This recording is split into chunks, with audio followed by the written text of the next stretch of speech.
3, 4, 5, 600 years old. You know, the bass, the contrabass, the 440 temperate scale piano. Why do we say if somebody plugs in and starts playing through a computer or a synthesizer, all of a sudden that's not music? And the conclusion I'd come to is that music had limited itself, especially with the jazz musicians, and into this false thought of if you plug in, then you're selling out. And what Miles was doing was totally, we were doing exploratory funk. And that's really what it was, you know. And at the time, there was a lot of people cutting it up. But truth lasts. Right now, thank God for YouTube, because most of these kids weren't even born.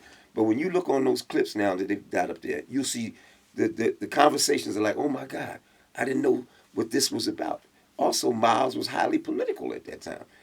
When we went to Japan, I think it was 73, and they offered all this new equipment. He said, okay, I want all these speakers. He said, but I want all the covers in red, black, and green. That was a political statement. And these critics knew that too. So there was this other thing about that was happening, this band of young black rebels, and Miles now, but he was always political.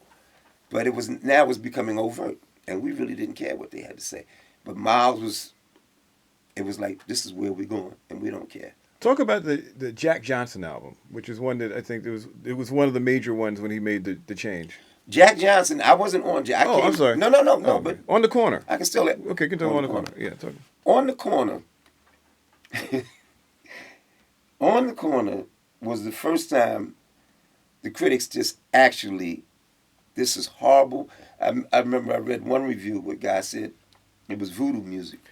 Well, he was right for the wrong reason. It was voodoo music. Uh, but again, some people say you have to wait for an audience. You know, they talk about a music being ahead of its time. I never believe that. Music is for the time that it exists.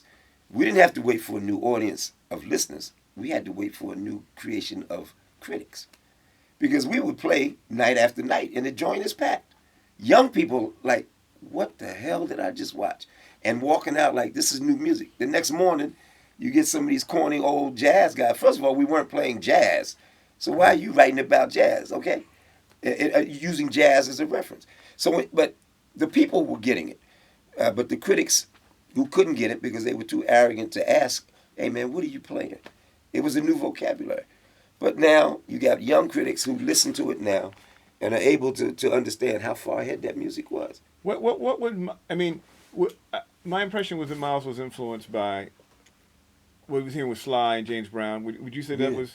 At the time, Miles was him and Sly were hanging out, which is very interesting because I had a chance to ask Sly about that when we were working together, and he said, you know, I knew Miles had told me they were hanging, and when I asked Sly about it, he said, yeah, man, he said, but I was just too intimidated. He said I was a lot of musical questions I wanted to ask him about chords and stuff.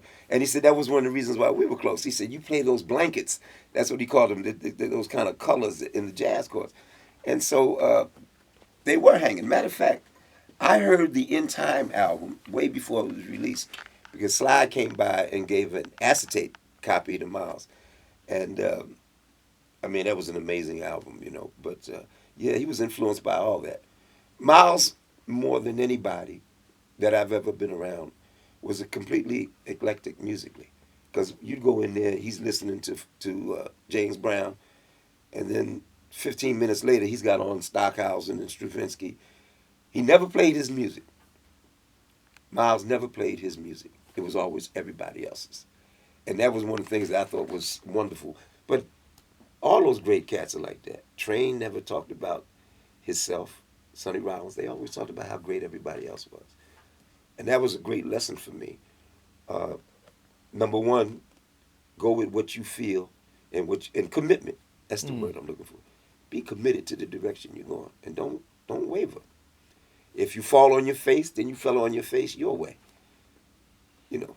You know, one of the other things that's interesting about that period and what Miles is doing that leads into even where Hendrix was going, direction he went in his band, the Gypsies. Mm-hmm. And then later P-Funk, is what I'm calling, you know, space black people. We could say space Negroes or other words. But universal lovers. This idea that one thing that funk was very specific about, and I think Miles's music leads directly to that, is this idea of a heightened consciousness Yes. that was very powerful. That Earth and Fire and their own everyone. What was it about? It was almost interplanetary, visionary music. Was that just the era, or was it? I think, yeah, I think time and circumstance presents context, and that was the time and the circumstance had that context. But let's go back to the cat that really opened that door. Sun Ra. You can't do that without talking about Sun Ra. Yeah.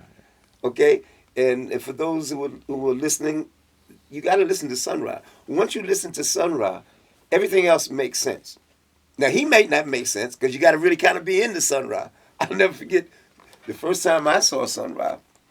I was with Imam Baraka. Sun Ra came to perform in Newark.